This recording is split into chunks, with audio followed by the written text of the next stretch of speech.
Hello and welcome everyone to the weekly Oracle card reading with Kylie Savage, Psychic Medium. I'm so glad that you're here. Remember, if you're new to my channel, to like, comment, subscribe and hit the bell so that you'll get notifications when these videos come out. Now this reading goes from today, the 19th of October to the 25th of October 2019. I'm wondering how you all went with last week and whether or not you found any assistance and support with the reading. I know I certainly did. I'm really enjoying these weekly readings because I'm becoming more disciplined in doing them, and they just give me some structure, some insights of the week, and like, Colette has been teaching us, they are a prescription or like a psychic weather report for how to best work with the universal energies that are available to us. Okay, so I have 4 cards from the Wisdom of the Oracle by Colette Baron-Reid, and our first card is Imagine, and that card's in protection. Now our second card is Come to the Edge, and it's also in protection. Our third card, which is upright, is the Fates. And our fourth card, which gives us more understanding, more details, and helps us understand more of the story, is the Thinker. Or just Thinker, sorry. I always think of the statue, the Thinker. Okay, and we have a beautiful message from the Crystal Spirits Oracle, and that's Orange Cowkite. These cards are just so beautiful. The artwork's incredible, and I'm loving the messages. So, Imagine in protection. Now, Imagine, when it's upright, is all about the right use of imagination, understanding ourselves as co-creators with the divine. And when it's in protection, it's about not having the right use of imagination and catastrophizing. And because it's diagonally opposite Thinker, what I'm seeing is that there needs to be a correction in our thoughts.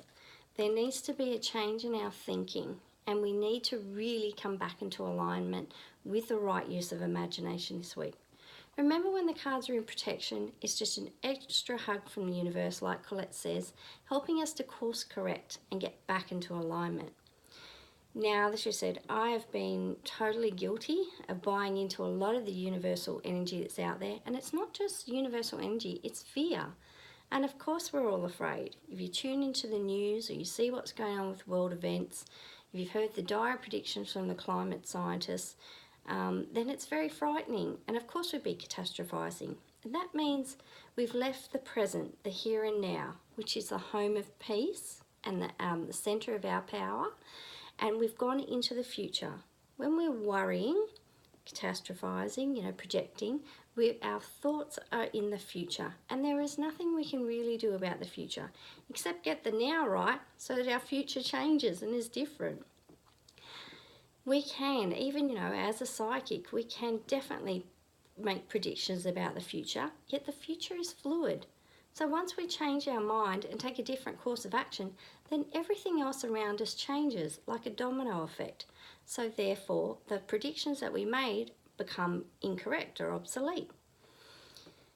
The best way to predict the future really is to create it, and we need to understand how powerful we are, how powerful our thoughts are, and how everything begins as a thought first. And this is how we co-create. It's the use of imagination. We are made in God's imagination, or rather than God's image, as Florence Scovel Shinn said. Once I heard that, everything changed for me. And once you really get to understand that this is who we are amazing co-creators with the divine. We've been given this gift of imagination. We are creative souls. We are continually creating. It's not just about art and drawing and music and dance, the creative arts as we traditionally think of them. We can be creating negative feelings in our body or positive feelings in our body. We can be creating a beautiful sanctuary in a space and inviting home for people. We can create a cake for someone to eat and for ourselves to enjoy. We are constantly creating. So we need to get with the right use of imagination and the right use of thought so that we're creating things that we want and that we will enjoy. Now, there's lots of overthinking as well. And the thing is, when you're catastrophizing, then you can understand it's just an error in your thinking. Isn't that great? You're aware of it.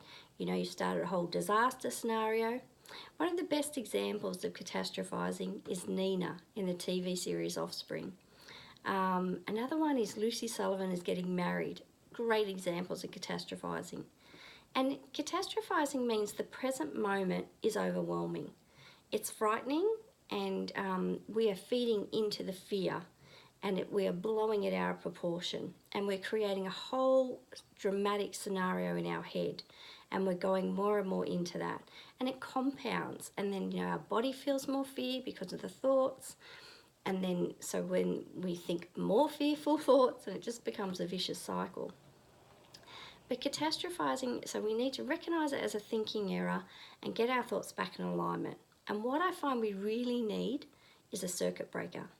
Now, a fantastic circuit breaker, it came up actually with the Fates here, because the Fates really, in the essence of this card, is the serenity prayer. God, Goddess, grant me the serenity to accept the things I cannot change, the courage to change the things I can, and the wisdom to know the difference. The serenity prayer is a great circuit breaker for catastrophizing. You could use a mantra, you could use tapping, do some tapping, you could use breathing.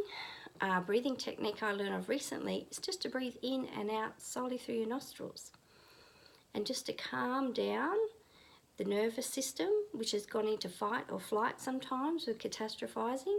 And as you said, we just need something to break that circuit, so then we can choose better thoughts. And then those better thoughts and that positivity, that will compound and grow. Now, I also feel there's a message about being a realist. So we have come to the edge in protection too, and with Thinker and Upright. We need to be brave enough and have enough courage to look at our reality and say, okay, what is going on here? You know, perhaps we took a leap of faith and we went too far, and we've, you know, frightened ourselves and or overwhelmed ourselves or overdone it, and we need to wind it back a bit.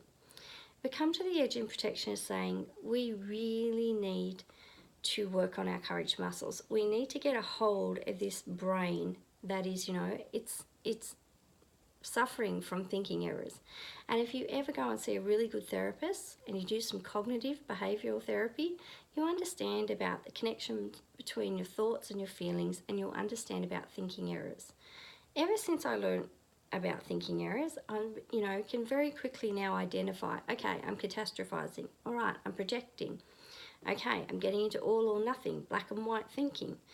I'm making an overgeneralization here, and then I can correct that thinking and choose better thoughts going forward and adjust my behaviour.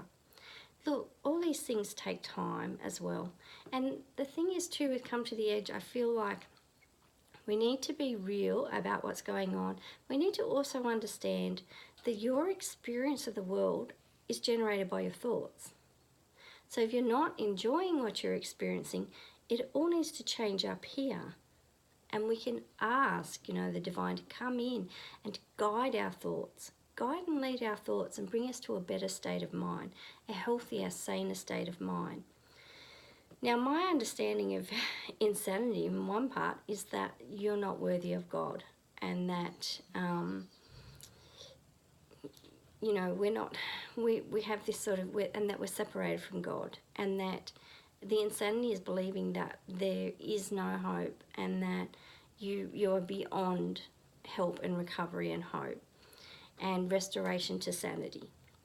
So that's one understanding for me of insanity. And look, when you get caught in the loop, you know, when your mind's just gone off and down a tangent, and it's just, as you said, it's in that vicious cycle, it can be really tricky to come out of that. Sometimes you need divine help and inspiration, you know, you need a bit of an intervention. So prayer is a wonderful circuit breaker. When we come to the edge, we can say that. We can, you know, develop our courage muscles by saying, God, I'm understanding that where I'm at right now and the thoughts I'm thinking aren't healthy, they're not sane, they're not good for me, they're not going to help me or anybody else right in this moment. Give me the next right thought to think. Give me the next right action to take. be with me here where I'm at. You know, I'm thinking thoughts that are scaring me. Louise Hay always says that too, and I remember when I'm catastrophizing, stop thinking thoughts that are scaring you. And I'm going, oh, because who's thinking these thoughts? It's me. It all begins, you know, and happens and ends with us. Isn't that great? We don't have to wait for all the scientists to stop making these predictions, for the news to stop, you know, sending out and creating bad news stories. We don't have to, you know, ask our neighbours and our friends to shush rather than tell us these terrible, dire stories about the future we're not going to have. We don't have to wait for everyone else to change. We can begin the change up here right now with right thinking and the right use of imagination, developing our courage muscles and choosing to go on our own path. You know, creating the world as we think it and as we experience it and feel it and intuitively understand it, and going further down that path.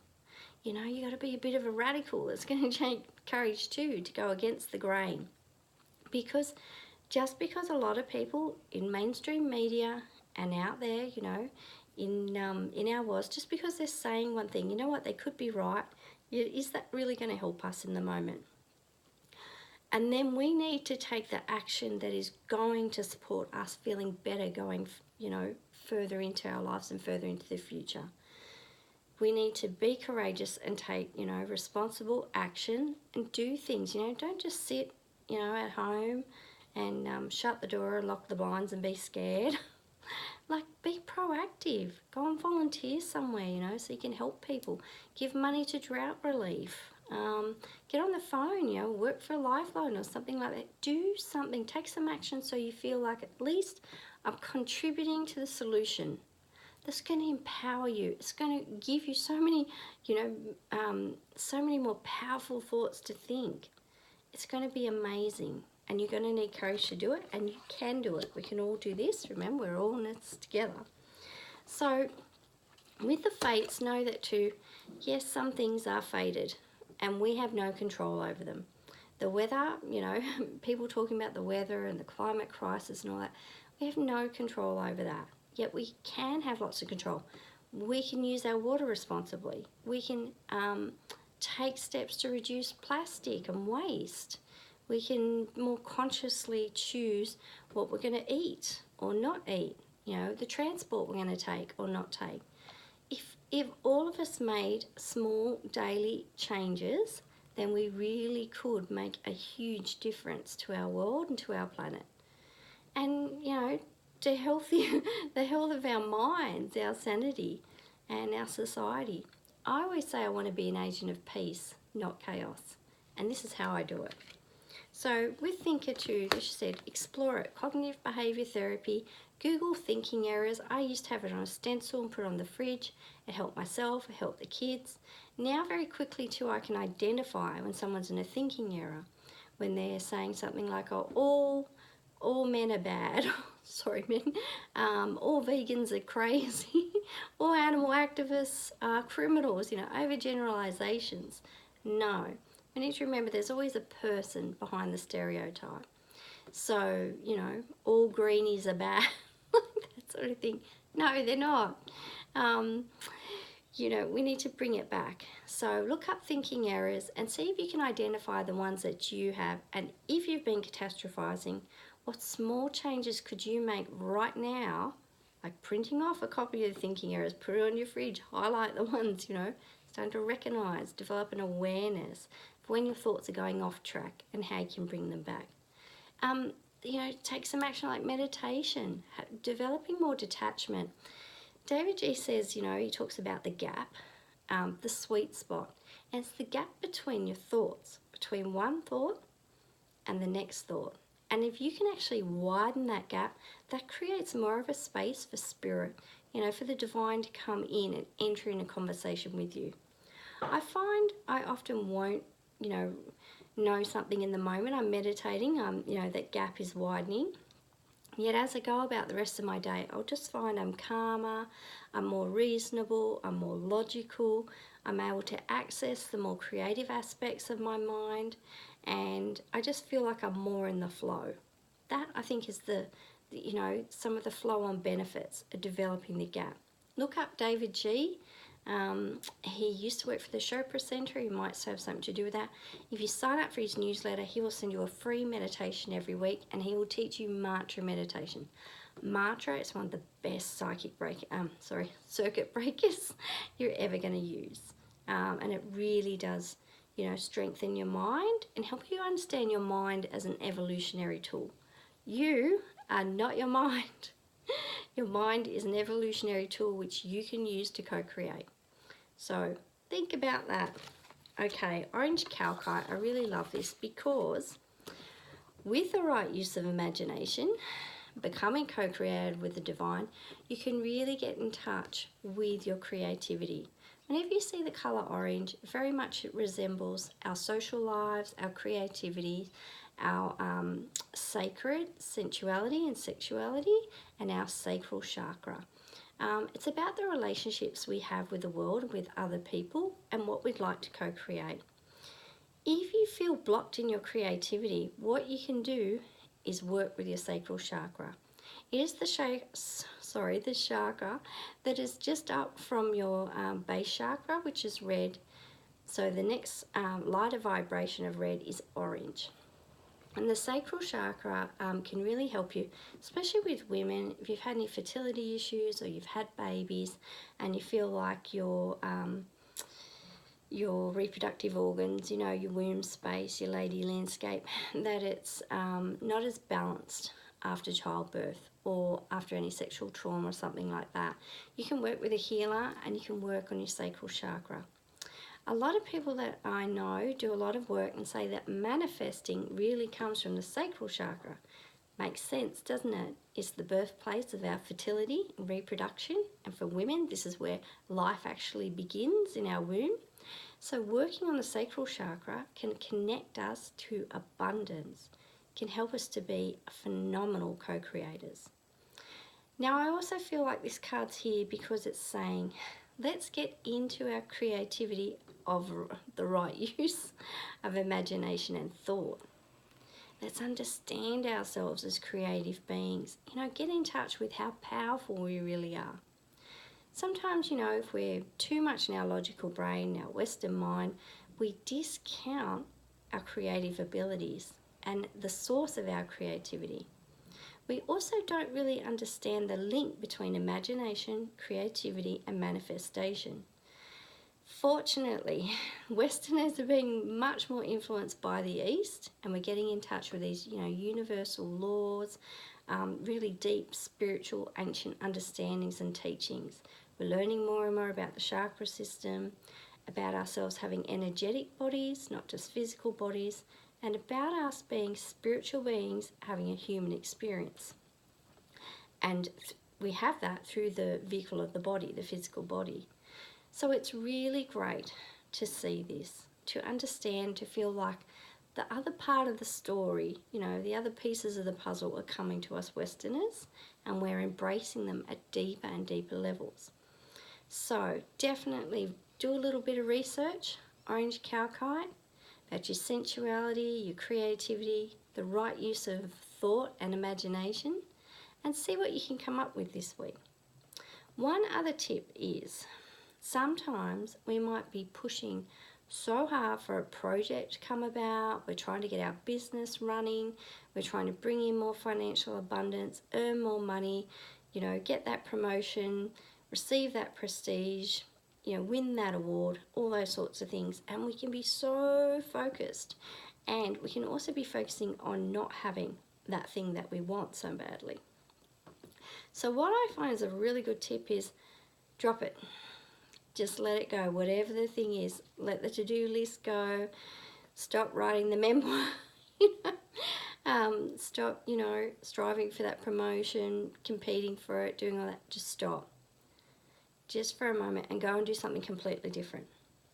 So for me, if I go and bake or paint or declutter the house, rearrange the furniture, go for a walk, do some physical exercise, go out shopping for the day, if I can just let go of the thing that I'm so single-mindedly focused on, just for, for say a good hour, maybe even a day, then when I come back to the project, there's some fresh energy, and I often find that my whole vibration has changed. Everything has changed around this thing. I've let go, I've let Goddess, and things then unfold naturally from there. So that's a great tip, if you, especially if you're feeling stuck with something and you just sort of, you know, can't get any sort of detachment from it. It's also a great idea, you know, if you're doing the catastrophizing, you're worrying about world events, you know, all the things that are uncontrollable. Go and do something like this and it will just take your mind off it and then refocus you. We're really no good to anyone when we're stressed out, when we're frazzled, when we're in panic and fear and flight mode. In fact, we could actually be harmful to ourselves and others, and we could be adding to the negativity put out there in the world. I don't think you want that. I certainly don't. All right, I'm wishing you the most amazing week. I'd love for you to get in touch with me and let me know how you go. I'm available for private readings now. My bookings are open, so please send me an email, or I'm on Messenger as well. Get in touch, or on Facebook, get in touch and book your reading now. We can find out what's the best way for you to go into 2020. We can see where you're at now and look at creating a great foundation so that you can launch into 2020 with whatever it is you would like to co-create. I think I covered everything. And I just wish you a wonderful and totally blessed week. Thank you so much.